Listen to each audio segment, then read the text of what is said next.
This is a story of tragic oversight. The rich, textured culture of Japan flourished beyond American view. Americans made little effort to understand the Japanese desire for industrial expansion from tiny and overcrowded islands. Many Americans perceived the Japanese as second-class human beings and ridiculed their belief in a divine emperor. We did not agree with them that European imperialists should be driven from Asia and that only Japan was capable of doing that. Small wonder that the Japanese considered American policy perverse, inconsistent, always restrictive. It could be argued that Japan made more of an effort to understand American needs than Americans did of Japanese needs.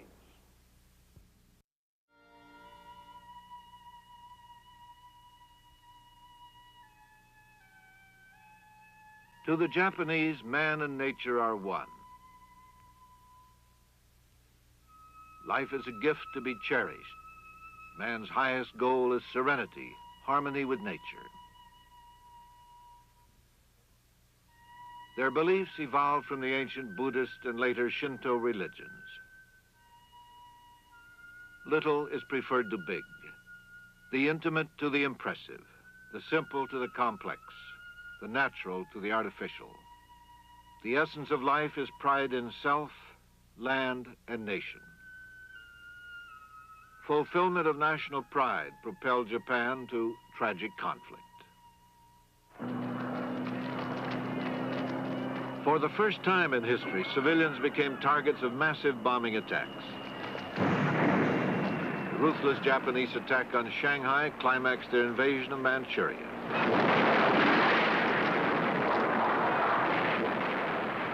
The onslaught was a cruel twist of policy undertaken to punish the Chinese for boycotting Japanese goods.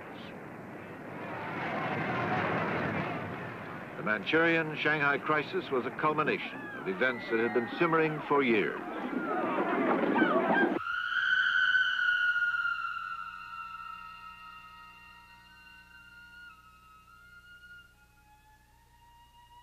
From the time of Genghis Khan, Japan had repelled all invaders and shunned contact with the outside world.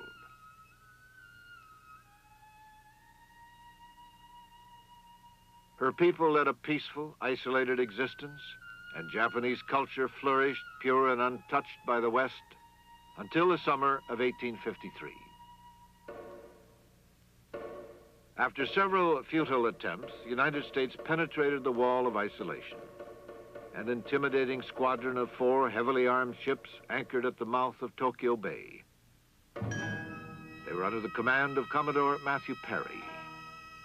Commodore Perry's black ships and his well-armed sailors presented a formidable threat. The Japanese were impressed by Perry's firmness, dignity, and tact, and also by his weapons. In Japanese eyes, the Western intruders were barbarians. Reluctantly, Japan later agreed to open 2 small ports to American ships for provision and trade. It was not much, but the door was open.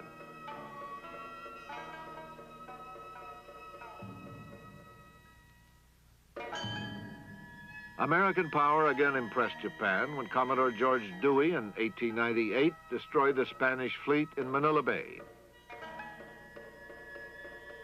The Spanish-American War provided the excuse for the United States to seize the Philippines and annex Hawaii and Guam. For generations to come, the Japanese would resent America's Far Eastern designs. To further impress the Japanese, in 1906, President Theodore Roosevelt sent the Great White Fleet to Japan. Part of Teddy Roosevelt's big stick diplomacy was to convince Japan that America was determined to play a major role in the Pacific. For many reasons, American presence in the Far East had always seemed a threat to the Japanese. The acquisition of Hawaii, the Philippines, Guam, and coaling stations at Pago Pago and Wake Island, all this strengthened their conviction that the United States was a force to be feared. Gradually, Japan, an island empire with a growing population, began to see America as a roadblock to legitimate Japanese expansion. Japan's desire for empire was not different, in her eyes, from the imperialism of Europe and the United States in the 19th century. The only difference was that Japan started later. In 1905, Japan suddenly came of age as a world power. The Japanese felt threatened by new imperialism, this time from Tsarist Russia in Manchuria. The emperor ordered the Japanese army to stop Russian expansion. The Russians were confident no European power had ever been defeated by an Asian country. In the bloody battle for Port Arthur, the Japanese pounded the Russians with huge German cannon called Osaka babies.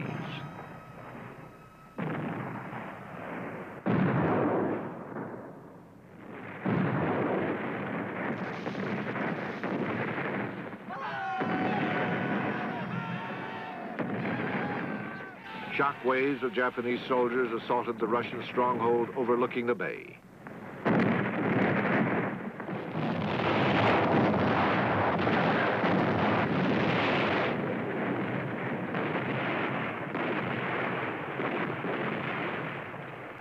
The attack overwhelmed the Russian army. The battlefield became a graveyard. The Japanese also paid a high price. The war claimed 100,000 Japanese lives. The Russians surrendered on New Year's Day, 1905. Japan had annihilated the Russian Navy and had defeated one of the world's major military powers. And that victory was a clear announcement that Japan had mastered Western technology. The Russo-Japanese War left in its wake a strong, arrogant military establishment. Japan had a new set of national heroes and an enormous sense of national pride. A conference at Portsmouth, New Hampshire ended the war. The Japanese asked President Theodore Roosevelt to negotiate the peace. To protect American interests in the Far East, he sought a balance of power between Japan and Russia. Roosevelt's manipulation of the conference produced in Japanese eyes a diplomatic defeat and underscored their feeling of racial inferiority. Ever since Perry had arrived in Japan, a fundamental stated objective of every governmental leader of Japan was to achieve, of course, recognition of equality with the Western powers, and particularly with the United States. So the principle of racial equality to the Japanese meant, the ultimate culmination of their national policy from certainly 1868. The Japanese suffered another humiliating defeat on the issue of immigration into the United States. The first Oriental influx into America was Chinese labor. In California, American labor turned against the Chinese and closed off immigration. Soon the Japanese began to take their place, and prejudice against the Japanese also became intense. In 1907, the Japanese government solved the problem by restricting immigration to the United States. This so-called gentleman's agreement, however, did not change the attitudes. I detected a great sense of racism in our attitudes, having been raised in Japan and therefore knowing them much more intimately than most people did. I myself resented American racist attitude because we'd shown that in many ways all along. Through adversity, relations improved after the devastating Tokyo earthquake of 1923. American aid to rebuild Tokyo may have been a mixed blessing. As the demolished city began to rise from the ashes, Tokyo became westernized. Western-style architecture, which overpowered traditional Japanese design, would soon dominate the business district. There would be large department stores, movie theaters, coffee shops. A new urban lifestyle would emerge. While this appealed to many middle-class Japanese, others felt Japan was losing her soul. The Japanese faced a tremendous problem of catching up technologically with the West. And this meant a great adoption of Western technology and institutions and so on, which amounted to a certain amount of Westernization. And it bothered them very much. They worried that maybe they were losing their essence as being Japanese. America's national pastime, baseball, became Japan's favorite sport. Beisuburu, as they pronounce it.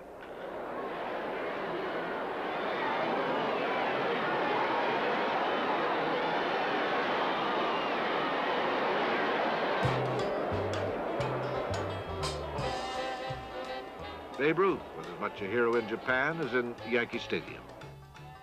And Ty Cobb shared his secrets with the Japanese.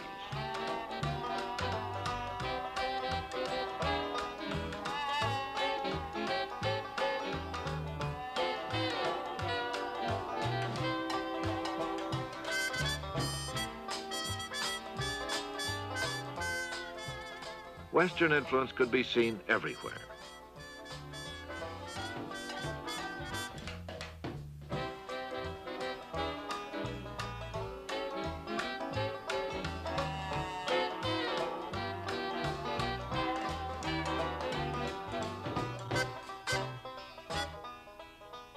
Even the royal princesses shunned the traditional kimono for Western clothes. It seemed to be a smooth blending of East and West, but the honeymoon was short. In 1924, Congress dropped the curtain on Japanese-American friendship by passing a law excluding all Japanese by reason of race from immigration into the United States. The legislative act certainly was a very bitter blow to the Japanese government, and rightly so, and naturally in the Japanese press.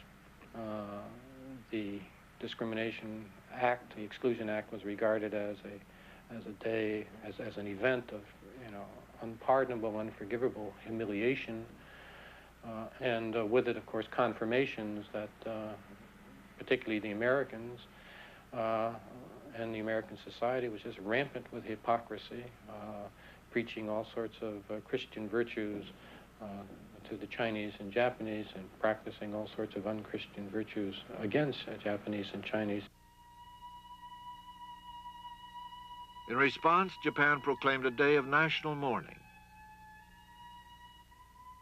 At mass rallies, the Japanese protested the Exclusion Act and what they called American white imperialism. The new anti-immigration law was a national insult and left no room for face-saving. There was continuous tension in the 1920s between the traditionalists and progressives. In 1924, following the Immigration Act that cut off Japanese immigration in the United States, the pendulum swung to the traditionalists. America's restrictive immigration policy was a racist slap in the face that humiliated the Japanese, and it provided their justification for the new Asian order, for anti-Americanism, and for a return to traditional Japanese culture.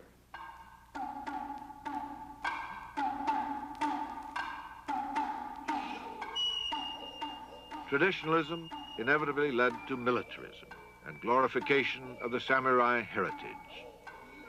Secretary of State Charles Evans Hughes was prophetic when he said, "It is a dangerous thing to plant a deep feeling of resentment in the Japanese people. I dislike to think what the reaping will be after the sowing of this seed." In 1926, Crown Prince Hirohito became Emperor of Japan. Well, he was a man who grew up, in a sense, in the 1920s, and I think shared in the liberalism of that time, when he was even allowed to go out of Japan and ostensibly study at Oxford for a few months and so on. And all the acts that we know that he took show him as being rather appalled by the rise of militarism and the movement away from parliamentary rule.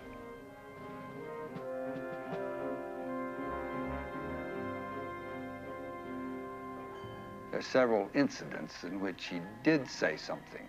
But the Japanese, for 1,000 years and more, had been accustomed to emperors that reigned but did not rule. This is an old, old idea in Japan.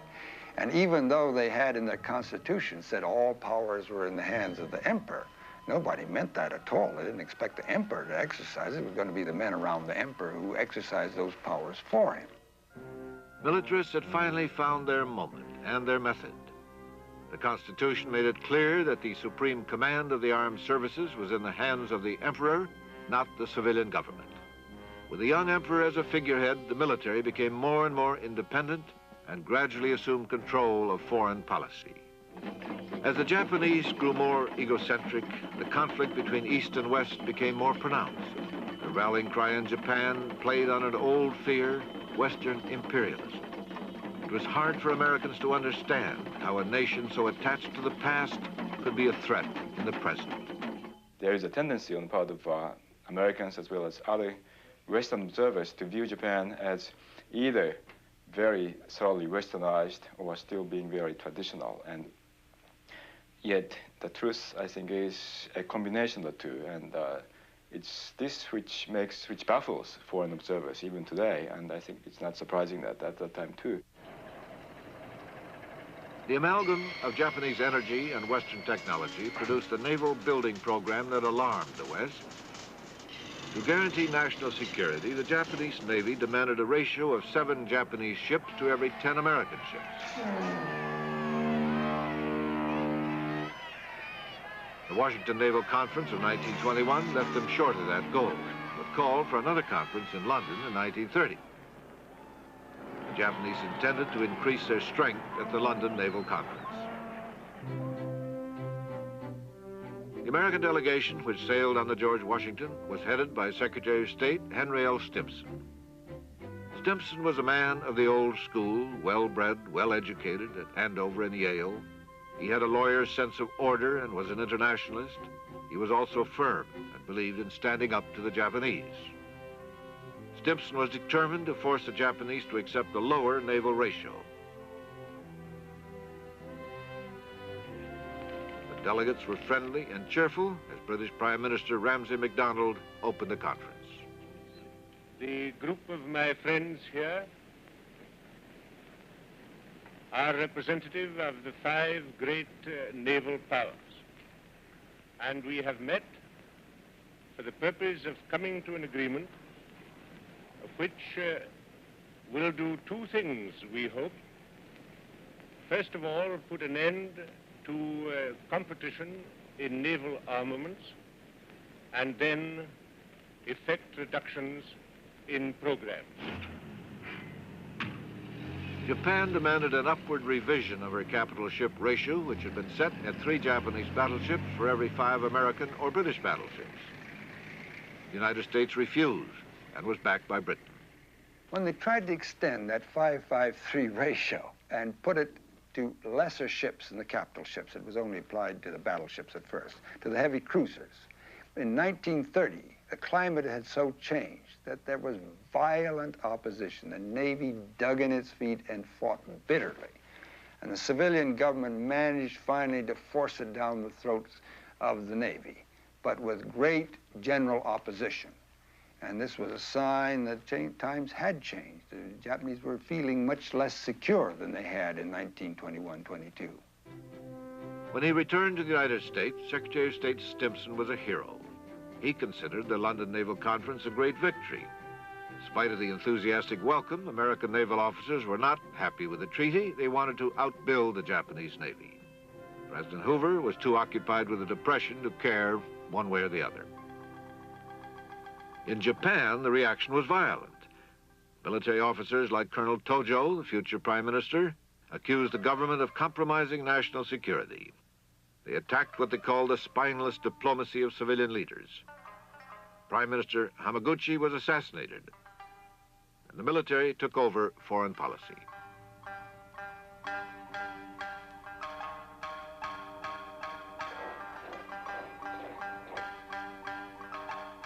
For months, tension had been building up between the Japanese in Manchuria and Chinese nationalists under the command of Chiang Kai-shek. Japanese generals decided to invade Manchuria and create an incident which they blamed on the Chinese.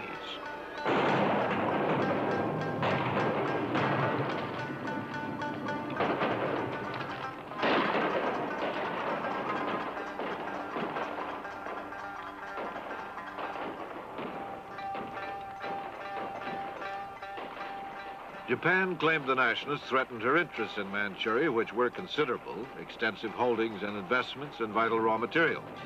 In addition, the army saw Manchuria as a buffer against Russian power in the north.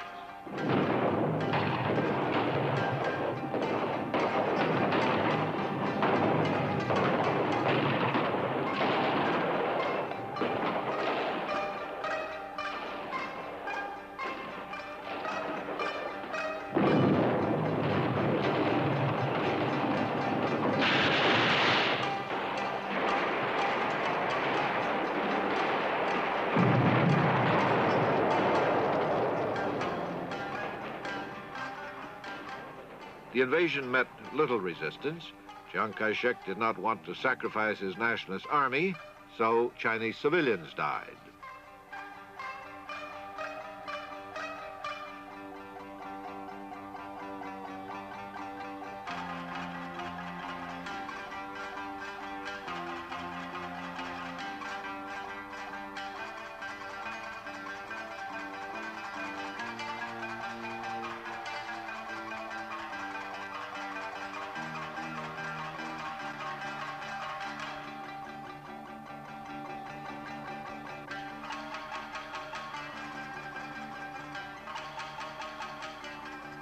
By January 2nd, 1932, Japan was in complete control of Manchuria.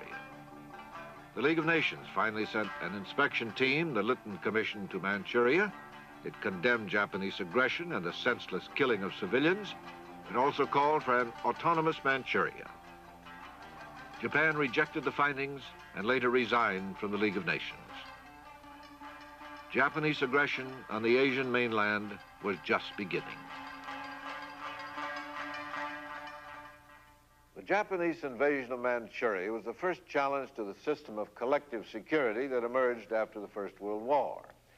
The entire world, immobilized by depression, failed to meet the challenge, setting the stage for the policy of appeasement that hastened the rise of dictators and militarists and encouraged aggression.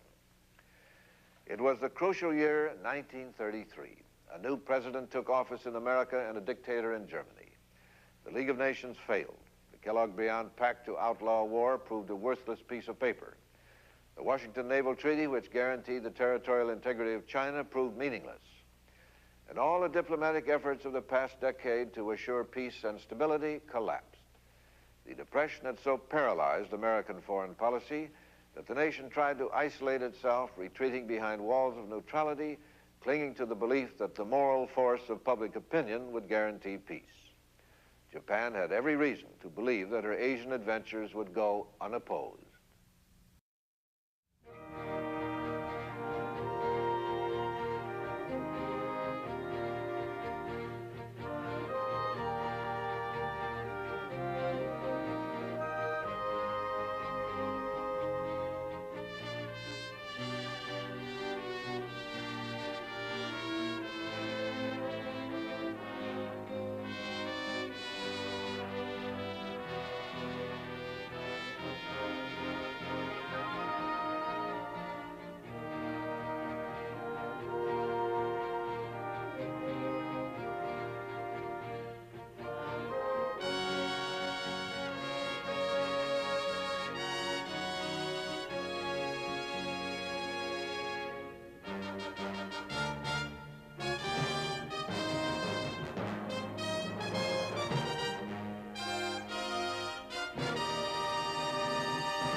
This is a story of tragic oversight. The rich, textured culture of Japan flourished beyond American view. Americans made little effort to understand the Japanese desire for industrial expansion from tiny and overcrowded islands. Many Americans perceived the Japanese as second-class human beings and ridiculed their belief in a divine emperor. We did not agree with them that European imperialists should be driven from Asia and that only Japan was capable of doing that. Small wonder that the Japanese considered American policy perverse, inconsistent, always restrictive. It could be argued that Japan made more of an effort to understand American needs than Americans did of Japanese needs.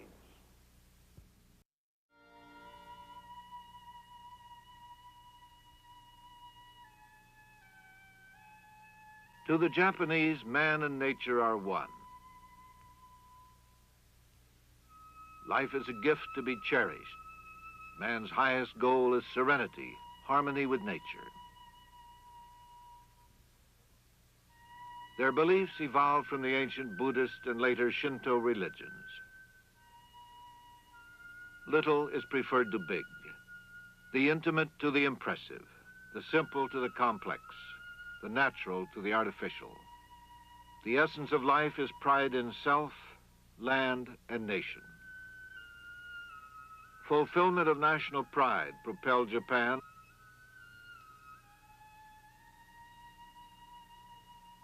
Her people led a peaceful, isolated existence, and Japanese culture flourished, pure and untouched by the West, until the summer of 1853. After several futile attempts, the United States penetrated the wall of isolation. An intimidating squadron of 4 heavily armed ships anchored at the mouth of Tokyo Bay. They were under the command of Commodore Matthew Perry. Commodore Perry's black ships and his well-armed sailors presented a formidable threat. The Japanese were impressed by Perry's firmness, dignity, and tact, and also by his weapons. In Japanese eyes, the Western intruders were barbarians to tragic conflict.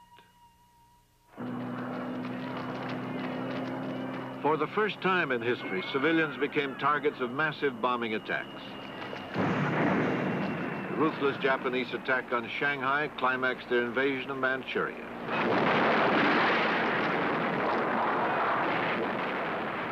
The onslaught was a cruel twist of policy undertaken to punish the Chinese for boycotting Japanese goods. The Manchurian-Shanghai crisis was a culmination of events that had been simmering for years.